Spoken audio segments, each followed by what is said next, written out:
Čau! Es esmu privātais treneris Kārlis Matisāns. Laipni lūgts MyFitness podkāstā bez svariem. Mūsu šodienas viesis ir privātais treneris Dāvis. Dāvis saviem klientiem palīdz ar apavu izvēli. Apavu izvēle ļoti būtiski, jo tas ir veids, kā tu vari uzlabot savus treniņus. Ja tev ir korekta apavu izvēle, tev būs arī veselīgāks pēdas. Čau, Dāvi! Čau, Kārli! Uzbrusim šodienas klausītājiem ainiņu, lai būtu vieglāk iztēloties, par ko mēs šodien runāsim. Tad iztēlojies, tu ieej sporta zālē, un tavs pirmais vingrinājums ir zāles tālākajā galā. Tāpēc tu uz turieni dodies un tikmēr pavēro, kā citi cilvēki trenējās. Un tu dodies garām svaru zonai, kur ir liels stienis uz grības nolikts. Un tur ir spēcīga meitene un, protams, arī džeks, jo mēs visi skatāmies līdzīgi. Un viņiem nav apavi kājās. Viņi apavus nolikuši blakus savam smagajam deadlifta stienim, viņiem ir zeķītes kājās un tas ir viņa treniņš. Un tad dodies tālāk un redzi, kad cits izmanto trenižieru, viņam kājās ir mazas zeķītes un krokši. Un tad uz skrejceļa mēs redzam, ka kāds skrien ar skriešanas apaviem. Un tajā brīdī rodās doma, bet es esmu nopircis savus apavus un vai mana apava ir gana labi priekš mana treniņa, un varbūt es treniņā var iegūt kaut ko labāk. Tad, lūk, šodienas tēma mums ir par sporta apaviem, par pēdām. Un, Dāvi, tavs viedoklis. Kāpēc ir svarīgi izvēlēties treniņiem apavus un starp kādiem vispār var izvēlēties? No katram sporta veidam ir savi apavi. Varbūt tās, ja mēs trenējamies trenežieru zālē ar svariem, tu kā personā vari visvairāk tikt sveikā cauri, ja tu izmanto kāda cita sporta veida apavus, piemēram, skriešanas apavus, cilājot svarus. Bet kopumā es uzskatu, ka tāpatās, ja tev būs tie apavi piemēroti, tu dabūsi to labumu no tiem apaviem ārā maksimāli. Tev būs labāka stabilitāte, tu vienkārši jutīsies drošāk un tu varēsi to vingrinājumu veikt tehniski pareizāk. Tāpēc es uzskatu, ja tomēr tu esi nolēmis sākt trenēties tajā sporta zālē, tu apdomā arī par to, vai tu negribi iegādāties tos apavus, kas ir paredzēti tieši trenežieru zālē. Jā. Trenežieru zāle un stabilitāte. Kāpēc trenežieru zālē ir svarīga stabilitāte? Un vai tas ir tikai spēka vingrinājumiem vai stabilitāte vajadzīga arī skrejceļiem vai citiem trenežieriem? Es uzdevu divus jautājumus. Pirmais, tad, lai iet par to spēka slodzi. Pirmkārt, ja mēs trenējamies trenežieru zālē uz trenežieriem vai uz brīviem svariem, tas nozīmē, ka tu darbojies ar svariem. Ja tu trenējies jau kādu laiku, es pieņemu, ka tas svars vairs nav tik mazs. Un tad arī, ja mēs taisam deadliftus vai pietupienus, izklūpienus, vienalga kaut ko tām līdzīgu, tev pēdas ir vienīgie saskares punkti ar zemi. Un ja tu atrodies uz kaut kādiem apaviem, kuriem tā zole ir mīksta, uzcelta 5 cm virs zemes, tu būsi nestabils, nevarēsi just to zemi, kā tu to svaru izdali uz savu pēdu, un varbūt ne uzreiz, bet ilgtermiņā noteikti tu to jutīsi gan uz savām locītavām, kā tie svari paliks lielāki, gan arī tehniski jutīsi, ja tev tā stabilitāte tomēr ir laba un apavi ir pareizi, tu jutīsi, ka tā tehnika uzlabojas. Jā, es arī papildināšu no savas skatu punktu par stabilitāti. Es ļoti bieži saviem klientiem skaidroju, ka jo lielāka stabilitāte, jo vairāk spēku tu vari attīstīt. Tad iztēlojies, ja tev ir jāizšauj lode caur stingru stobru. Tu viņu var aizšaut taisni. Iztēlojies, ja tev šāvienu brīdī stobrs deormējās, enerģija pazūd. Tieši tāpatās ir arī ar apaviem. Kā tu minēji, apavi ir tas pirmais kontakts ar zemi, ar grīdu, un tu gribi, lai tavi apavi ir stabili pie zemes, ja tu veic vingrinājumus. Bet saki, kā ir ar stabiliem apaviem priekš, piemēram, skrejceļiem? Noteikti, ja tie apavi ir stabili, viņi arī būs noteikti cieti. Kas nozīmē, ja mēs taisam jau kaut kādus kardiotrenežierus, jo īpaši, ja mēs skrienam, tas konteksts tev ir triecienu veida. Tas nozīmē, ka tev ar katru triecienu, ja tas apavs ir ciets, tur nav tas, kas tev absorbē to, kas ir tā mīkstā zole. Un tad atkal mēs esam otrā problēmā, ka ilgtermiņā tu noteikti jutīs rezultātu tam, ka ja tu skrien ar cietiem apaviem, ja vēl tas ir skrejceļš, tā ir salīdzinoši mīksta virsma, bet ja tu izdomās ar tiem apaviem skriet arī ārā, kur ir asfalts, kas nozīmē, ka tā ir arī cieta virsma, tas nozīmē, ka tas kontakts būs vēl spēcīgāks, tas arī ilgtermiņā varētu veidot kaut kādas problēmas tieši vai nu potītēs, vai nu ceļu locītavās, un tā aiziet līdz pašai augšai ar iegunis, muguras lēsdaļu un tā tālāk. Jā, tik tālu noteikti mēs esam nonākuši pie tā, ka vismaz 2 apavu pāri būtu vēlami. Man pašam arī ir 2 galveni apavu pāri, vieni, kas ir ļoti mīksti amortizējoši, un tos izmantoju priekš skriešanas. Un treniņiem zālē, tur savukārt man apavi ir ar cieto zoli un lielāku stabilitāti. Man pašam netik ļoti ir nepieciešamība priekš vingrinājumu tehnikas, bet es vienkārši jūtos ērtāk cietā apavā. Un tās reizes, kad es ar klientiem strādāju, ja es esmu uzvilku savas skriešanas botas, man bieži gadās, ka, piemēram, viena kājas 5-5, ja bulgarians plicpata demonstrēšana, un pašam vajag 2 sekundes mazliet ilgāk pagaidīt, nostāties, lai es pats varu noturēt savu līdzsvaru, un es varu pienācīgi cilvēkam parādīt, kādu vingrinājumu es labprāt viņam šobrīd dotu. Citādi man pašam tais apos sanāk mazliet vairāk ļodzīties, kaut arī ikdienā to daru jau pāris gadus. Un cilvēks, kurš tikko ir iesācis, ir vingrinājumi, kuros labāk, ja tu esi ieradies ar skriešanas apaviem uz zāli, varbūt pat ir vērts tos uz mirkli novilkt nost, ja tev, protams, ir tīras zeķītes un tu ievēro higienas prasības, un tu nereti diskomfortu apkārtējiem par to, ka baigie sieri tagad visiem būs jūtami. Un ir kādi vingrinājumi, un cik bieži, tavuprāt, ir nepieciešamiem cilvēkam ieteikt, klausies, labāk nobelc apavus šeit pat blakus noliec, izpildam vingrinājumu, pēc tam apavu apakaļ kājās un dodamies tālāk. Bet to vienu vingrinājumu izpildīt zeķēs. No personīgās pieredzes, tad, kad es strādāju ar klientiem, gandrīz visi, kuriem nav tie apavi piemēroti, un es redzu, ka tomēr tā mīkstā zola to cilvēku nedaudz tur atpakaļ, es viņiem vienmēr saku, velkam nostājas un zeķēs. Un viņi uzreiz arī paši to sajūt, ka viņi uzreiz domā, ka viņiem ir līdzsvara problēmas, kas īstenībā nav tik ļoti līdzsvara problēmas, kā vienkārši tev ir nestabila zola. Un tiklīdz mēs novelkam to sapos, uzreiz tā stabilitāte uzlabojas, tas tehniskais izpildījums arī paliek labāks, un tad viņi arī saprot, ok, man varbūt nav tas līdzsvars tik slikts, un vienkārši varbūt tās jāpadomā, vai man tomēr nevajag domāt par kaut kādiem citiem apaviem. Jo pats ar saviem klientiem es ļoti daudz strādāju tieši uz visām lielajām kustībām, un tāpēc man tā stabilitāte uzreiz ir vajadzīga, un gandrīz vai pirmajā treniņā kāds cilvēks ienāk iekšā pie manis, es uzreiz pastos uz apaviem, un pēc tam saprotu, kas tur, kā pati pēda jūtās, un tad mēs tālāk domājam. Ir tādi, kuri paliek tajos pašos apavos, ir tādi, kas uzreiz jau uz otro treniņu atnāk ar jauniem apaviem, kas būtu piemērotāki. Jā, pēc tā, ko tu teici, es iztēlojos klausītāji, kad pierakstīsies pie Dāvi uz treniņu, viņš tikko pateicis, pirmais, ko es daru, paskatos uz apaviem.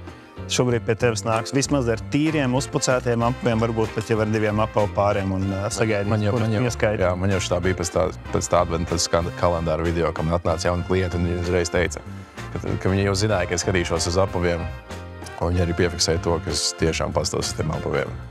Vai daudz cilvēki interesējās pie tevis atnākot uz treniņu, kad, hei, kādus apavus man labāk izvēlēties? Cik bieži to saskaries, ka cilvēki jau paši domā, vai tev biežāk ir jāpamana, hei, klausies, tavu apavu šobrīd tev ritīgi traucēt treniņam, izskatīt iespēju veikalu piedāvājumu apskatīt priekš treniņa apaviem?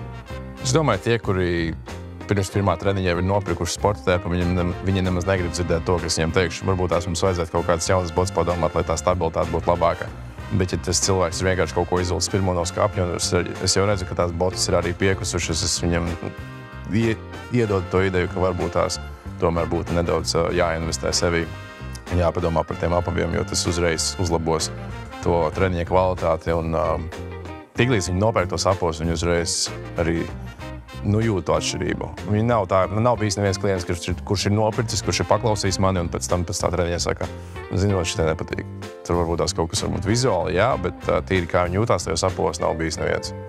Jā, man arī pa brīdim ir tā, ka cilvēki paprasa komentāru, kurus apavus labāk pielikt, un viņi atsūta tur linku un tur, 5 produktu, un kurus labāk, jo skaidrs ir, ka mēs ar tevi šeit runājam par efektivitāti. Stabila pēda, efektīvs treniņš un izmanto laiku un laudu liederīgi, bet tāpat laikā būtiski izvēlēties arī to, ka lai tas apģērbs patīk, jo es tik bieži esmu novērojis to, ka cilvēks atnāk uz treniņu un es skatos vienkārši, wow, kāda enerģija, un es prasu, no kurienes tev tāda enerģija un kas mainījies? Es saku to, ka šodien uzvilku jaunās botas. Tas tā strādā. Tāpēc tas tiešām strādā. Tas vienkārši iedod ļoti patīkamu vaibiņu un enerģiskumu, kad tu zini, ka tev pat apavi ir sagādāti forši. Tāpēc, ja gadījumā kāds šobrīd domā, vajadzētu vai nevajadzētu labus apavus, jā, dod sev to prieku Vajag. Jā, tu esi tā vērts vai tu esi tā vērts. Hei, ieraksti tikmēr komentārā, kur ir bijuši visnepiemērotākie apavi, ar kuriem tu esi aizgājis uz treniņu. Par nepiemērotākiem apaviem runājot, Dāvi, vai tu esi redzējis arī kaut ko galīgi greizu, ko tavuprāt tu pat neiesaki cilvēkam darīt, ja valkāt sporta zālē treniņā? Es nezinu, kāpēc, bet tagad pēdējā laikā ir radies tāds trends, ka cilvēki nāk šļopkās. Kas ir šļopkas? Flip-flop iešļūcenes, kas ir paredzēts pa pludmali staigāt. Viņi nāk uz trenažeru zāli trenējas. Bet man liekas, tas, kas ir spilgtāk atmiņā palicis, ir tas, ka bija nesen čalis, kas sēdēja lekpresā, spieda lekpresu, un viņš bija krokšos. Un vienkārši skatījos uz viņu un es svīdu ar cerību, ka tie krokši neplīsīs. Par laimi viņi nesaplīsa, bet tas bija tāds, kaut kas jauns. Jo es nezinu, viņiem ir slinkums, viņiem nav tās atbildes, kāpēc viņi tā dara. Mans aicinājums cilvēkiem ir lūdzu cieni pats sevi un novērtē sevi adekvāti. Es uzskatu, ka ja cilvēks nāk uz sporta zāles, protams, svarīgi ir, lai tas apģērbs un izvēlētie apavi ir ērti, bet tāpat laikā arī droši, jo, ja tas ir kroksis, kurš ir diezgan ļurīgs un ļoti brīvs apavs, sporta zālē ir pietiekami daudz visādi trenažieru un solu stūri ar atlām malām. Tam gumijas apamam viņam nav apkārt cieta zola, kas pasargāt, ja tu netīšām aizķeries. Tās lensītes, kurām var aizķerties kaut kur sāņu sajūt un paklupt, tur var attīstīties cienīgs, smieklīgā Jim Pale video saturs. Es arī esmu redzējis, ka cilvēki nāk šajās iešļūcenēs, un es aicinu cilvēkiem, klausies lūdzu, iešļūcenes ir fantastisks un ir jāievēro šī higiēna, kad mēs ejam dušās. Tāpēc, jā, savā sporta somā ieliec, lai tev ir arī pāris ar iešļūceniem, lai tu dotu dušās, tev neslīdēs kājas, higiēna, tas ir svarīgas un jaukas lietas. Bet treniņos arī par drošību gādās apavi, tāpēc sporta zāles apaviem viņiem apkārt būs cietāka, stingrāka zoli, ja gadījumā pa kaut ko uzsper vai aizķeries, tev pirksti vismaz būs pasargāti. Tā lieta nav brīvā laika apaviem, skriešanas apaviem arī pirksti ir ļoti brīvi, jo skrienot, protams, ir svarīgi, lai pirksti var brīvi izplesties, bet tur nav nekas baigi pasargāts, jo tie 1000 soļi, kas ir paredzēti, nav paredzēti, ka skriet pa akmeņiem. Tas būs tur kliņšu kāpšanas un trail running apavi, kas dod šo te aizsardzības funkciju. Man arī pašam, diemžēl, vairākas reizes gadījies noķert vai 5 kg vai 10 kg rīpus kājas. Es domāju, man būtu tās pašas iešļūcenes, man tiem pirkstiem būtu, kāds no viņiem būtu lausts. Bet tā bota kaut kā varbūt tās neliekas tur nekas tik ļoti, bet tomēr pasargāja no tā, lai tas neizvērstos tik sliktāk nekā tas bija. Vai tevprāt ir kāds ieteikums arī budžeta apaviem? Jo šobrīd visi specializētie apavi, tas ir spēka treniņi, tas priekšskriešanai, tomēr sāksies ap kaut kādiem 80 un uz augšu eiro. Atlaidēs, protams, var dabūt lētāk, bet tomēr tās cenas ir daudz augstākas nekā, piemēram, visvienkāršākajām, parastākajām kedām. Kāds tev viedoklis par kedām? Es nezinu, kāpēc, bet tās kedas ir visas taisītas ļoti šauras kā tādas, jo ir cilvēkam tās pēda pati par sevi ir gara un šaura. Viņiem tās kedas derētu diezgan labi, un viņiem zola ir forša, tas ir ļoti tuvu zemei un plakana, bet ir cilvēkam tā pēda ir vienkārši plata. Varbūt nav tik gara, bet plata, un tad viņi ievelkot to kedu, tā pēda vienkārši jutīsies ļoti neērti. Saspiesta. Varētu pat sākties krampji vienā brīdī, ja tas saspringums ir ļoti ilgu laiku. Var sākties krampi. Ik pa brīdim ir cilvēki, kas man uzdod jautājumu, saka, hei, trener, man pēdu rauj krampī treniņa laikā. Un tas varētu būt saistīts ar apaviem, tavuprāt? Es domāju, ka noteikti viens no iemesliem, kāpēc tas varētu būt, apavi. Varbūt tāpat pēda. Pašā pēdā kaut kas jau no anatomijas viedokļa skatoties nav pareizi, bet apavi varētu būt noteikti viens no tiem iemesliem. Jā. Es varu padalīties savā pieredzē. Es vairākus gadus atpakaļ kopā ar vienu klientu fizioterapijā ļoti pievērsu uzmanību pēdas veselībai.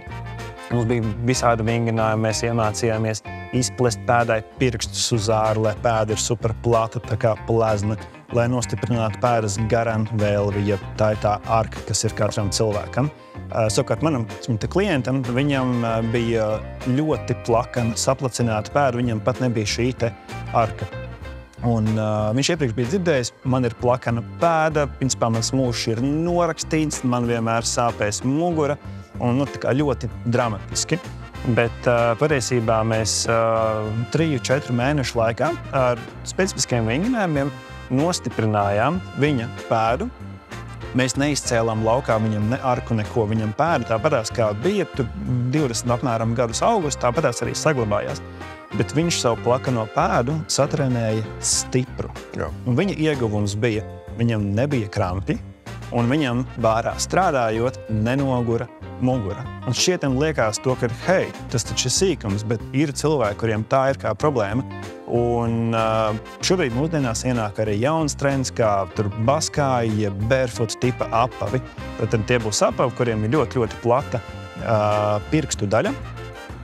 Bet, ja kādam ir plakanā pēda, tad šie baskāji apavi, tas nav risinājums. Plakanā pēda ir kaut kāds iemesls, kāpēc tā ķermenis noteikti ir izveidojis šo plakano pēdu. Un tas nenozīmē, ka viņu obligāti vienmēr vajag laust laukā ar, piemēram, iekšu zolītes ielikšanu. Tas neveido pēdu nespēcīgāk, tas tikai deformē pēdu citādākā veidā. Bet, ja ir kāds, kurš šo klausās, un viņam ir plakana vai plakanāka pēda, es aicinu, tas ir risināms ar vingrinājumiem, ar nostiprināšanu. Un, ja mēs skatāmies uz mūža garumu cilvēkam, tad pāris mēnešu sistemātisks darbs un var ļoti daudz problēmas atrisināt. Tāpēc mums ir fizioterapija un daudz citu speciālisti, kas uz šo te fokusējās un var palīdzēt risināt. Bet apavs, protams, palīdzēs. Vienīgais varbūt mans ieteikums būtu neliec visas likmes uz apava, jo tā būtu ļoti slinka pieeja. Ja cilvēkam ir kaut kāda problēma radusies veselībai, tad mēs zinām, ka nopirkt tableti, tas nebūs darbs ar cēloni, tas būs darbs ar sekām. Tieši tāpēc arī ar apavu tas nebūs darbs ar cēloni, bet tas tev var palīdzēt uzlabot pieredzi, lai, piemēram, tu dodies uz treniņu, var trenēties, justies komfortablāk. Bet trenēties un just diskomfortu, tas nav normāli un tam nevajadzētu būt normalizētam vairs, tāpēc mēs veidojam šo podcastu un par to runājam. Ķeramies klāt apaviem? Varētu? Jā, es domāju, ka jā. Brīnišķīgi. Klausītāji, šobrīd tu vari atvērt vaļā arī ekrānu, jo mums ir apavi, mēs sīkāk parādīsim, ko mēs iesakam, ko mēs neiesakam par apaviem. Pirmiem ķersimies klāt šiem brīvā laika apaviem. Mums ir gan puišu, gan meiteņu izvēles. Un meiteņu izvēlē, kas uzreiz ir pamanāms, parādīsim kamerā, ir zoles augstums. Zoles augstums mēs nemēram centimetriem, bet ir daudz. Tad šie apavi tevi, meitene, pacels daudz augstāk virs grīdas. Un jā, tu iztīsies garāk, bet tas nozīmē, ka tev arī būs daudz lielāka nestabilitāte, gluži tā kā uz platformenēm. Un vingrinājums izpildot ar šādiem apaviem ir liela iespējamība, ka tev var būt grūtāk, jo uzmanība būs nevis uz vingrinājumu, bet uz to, kā nenotkrist.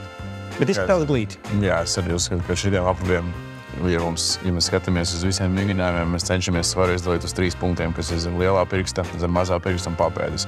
Es domāju, ja tu to mēģinās izdarīt, būs diezgan grūti sajust to visu, lai tu tiešām būtu tajos 3 punktos, vai tu būs puņgalā, vai tu būs papēdī, un tad tā kā līdz galam tu nevarēsi izdarīt to visu tā, kā to vajadzētu, man liekas. Jā, šis apavs labāk, lai paliek brīvā laika apaviem. Jā, tā kā tas būs rakstīts veikala plauktā. Nākošais apavs, brīvā laika apavs, un šos es esmu redzējis diezgan daudzus. Apmeklējam sporta zāli. Ja gadījumā šie ir tev vienīgie pieejami apavi, kuri nāc uz treniņu, tad mans pirmais ieteikums ir neej šiem pa ielu. Uz sporta zāli visi nāk un darbojās ar zāles apaviem. Mums ir tīras zoles, mēs neienesam iekšā ne putekļus, ne akmeņus, lai pēc tam tie nav iekšā mūsu plaukstās, grīdā, putekļos. Tas ir numur 1. Apavs pats par sevi, viņš ir locams, viņam salocās visas daļas, viņš ir savērpjams šādā te veidā. Apavs pats par sevi nedos īpaši nekādu stabilitāti. Atšķirībā no meiteņu apaviem, šim ir redzams, ka vismaz nav liels platformas pacēlums, un tu būsi diezgan tuvu zemē. Ja tas ir labākais, kas tev ir, labāk nāc ar apaviem nekā ar iešvilcinēm vai kropšiem, bet tas nebūtu ieteikums. Skaties, salīdzinot šim te apavam, viņam izstāsta, ka zola ir zemāka. Jā, viņam ir reāli. Šitas tomēr ir platformēna, vai ne? Rīktīgs tas kaut kādu dažu centimetru tur ir virs zemes, un tas ir, man liekas, tas pats princips, kas ir šitam modelim atkal būs grūti sajust to zemi, kas tur ir zem kājām. Jā, tad ja tu gribi būt Napoleons uz paaugstinājumu, tad... Ja tu esi Napoleons, tad derēs tas, ka tu esi uz paaugstinājumu. Tad derēs, ka tu esi uz paaugstinājumu, tas ir jauki. Ķeramies klāt. Treniņu apavi. Šie ir treniņu apavi. Tos var atpazīt pēc tā, ka viņiem ir plakana zole, pungals ir lokans, taču nevērpjās pats apavs. Viņi ļoti, ļoti grūti savērt. Papēris locās šeit, ka mums ir pēna, taču papēdim tāds kā kausiņš. Un tas parasti dod šo te stabilitāti. Kā šis ir salīdzināmās skriešanas apava? Regulas salīdzinājumam ir skriešanas apavs un treniņa apavi. Formā viņiem ir īpaša atšķirība. Gandrīz vienā, vai ne? Kā šitie vērpjās? Ciet īstenībā. Ciet, vai ne? Naikam šitas modelis ir, šī nebūs reklāma, bet es zinu, Naikam šī modelis, viņš ir ļoti, ļoti atspērīgs. Man ir džeks, kurš skrēja un teica, ka viņam bija ātrāks pace ar šiem apaviem vien, jo viņi ir ļoti, ļoti atspērīgi. Viņam tur iekšā kaut kāda atspere, kas met uz priekšpusi. Bet apskaties, cik plata ir šim apavam zole un cik daudz ar amortizējošā materiālu ir skriešana. Plaukums uzreiz atšķirās, un es domāju, tāpēc arī tā stabilitāte gan no īskata punkta skatoties, gan arī no šī, kas ir burbulis lielais apakšā, viņš uzreiz to stabilitāti uztaisīs tā, ka tev tās stabilitātes nav. Jā, šiem apam var pataustīt, viņam ir ļoti cieta šī te priekšpuse, un pēdas atbalsts, ko tu minēji, kad ir svarīgs papēdim, īkšķim un arī pēdas ārmalai. Treniņa apavam ir stingrs atbalsts. Skriešanas apavam tur ir ļoti daudz. Mīksts un ļoti daudz amortizējošais materiāls ar skriešanas apaviem. Paņemam arī kādu meiteņu treniņu apavu. Šis, manuprāt, meitenēm ir ļoti feins un universāls, bet uzsvers ir uz universāls treniņu apavs, jo viņš ir ļoti lokans.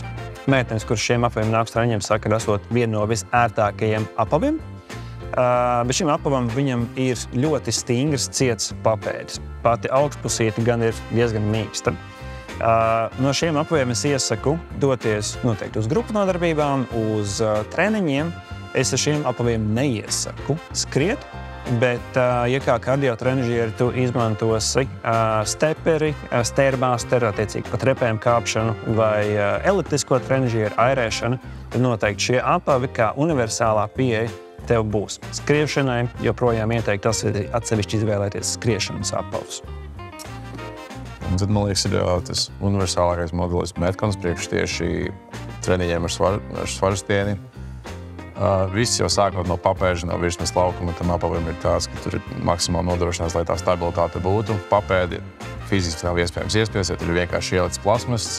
Un, ja, piemēram, es nodzīvoju visu dienu Metconos, un man dienas beigās ir tā, ka tas papēdis liekas tā kā, tas nav labi, bet ar nazi durtu papēdi, jo no tā, cik cieta tā zola ir.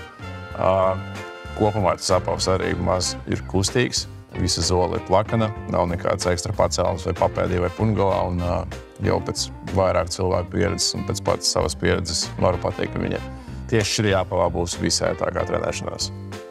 Jā, es šeit pastāstīšu vienu ļoti svarīgu atšķirību, kāpēc šie te specializētie treniņa apavi ir tik ērti treniņos, ja salīdzina skriešanas apavu.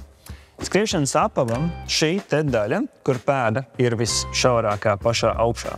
Viņa ļoti šaura. Tajā vietā priekš skriešanas apaviem ir jābūt šādiem te elastīgiem, lai viņus varētu savērt. Savukārt treniņa un spēka treniņa apaviem šajā vietā tev ir vēl papildus pastiprinātājs, un šī daļa viņa ir bieza un stingra. Tad šis apavs, viņš ir knapi savērpjams, un viņš pēdu ļoti stingri, kā kausiņš notur klāt kopā ar zoli, un zoli ir pie grīdas.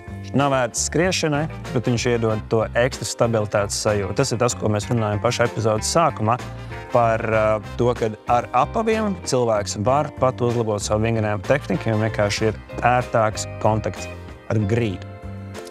Bet no visa šī te klāsta, ja gadījumā budžets neļauj, tad ir pat second hand veikalos lēts budžeta variants. Kedas. Dāvi, pastāsti lūdzu par kedām. Keda pirmkārt ir ļoti šaura. Ja tev ir plakana pēda, tur uzreiz var sākties problēmas. Ja tev tā pēda ir garāka, tur varētu tikt cauri sveikā.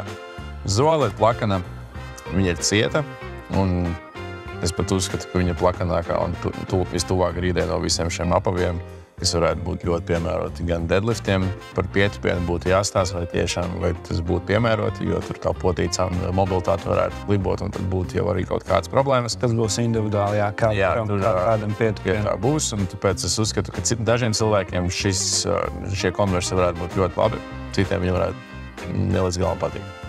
Jā, lūk, un tu pieminēji tos šauro apavu, un tad te salīdzinājumam man ir mans vecais barefoot tipa apavs, un tā galvenā starpība ir, cik plata ir apavam šī te daļa. Ja mēs noliekam šādu otrādi, tad var redzēt, ka keda ir šaura šeit, un tam balskāva apavam viņam tur ir vismaz centimetrs, ja pat ne pusotrs, vēl vairāk. Un es līdās parādīšu uz pēdas, kā tu vari noteikt, vai tev apavi būs par šauru, un vai būs risks ar krampi, vai varbūt ir pat vērts šos apavus pirkt.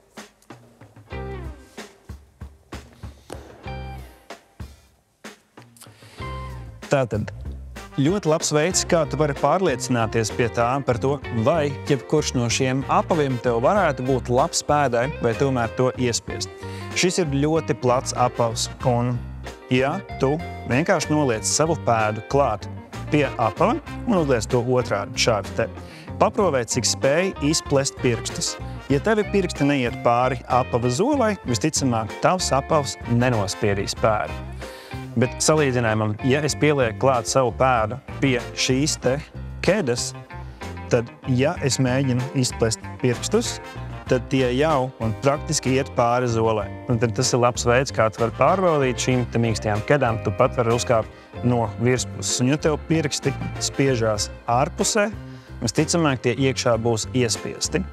Visbiežāk cilvēkiem sāpes, parādīšu pret kameru, rodas tajā mirklī, ja apavs pēdu ir šādi te iespiedis un deformējas.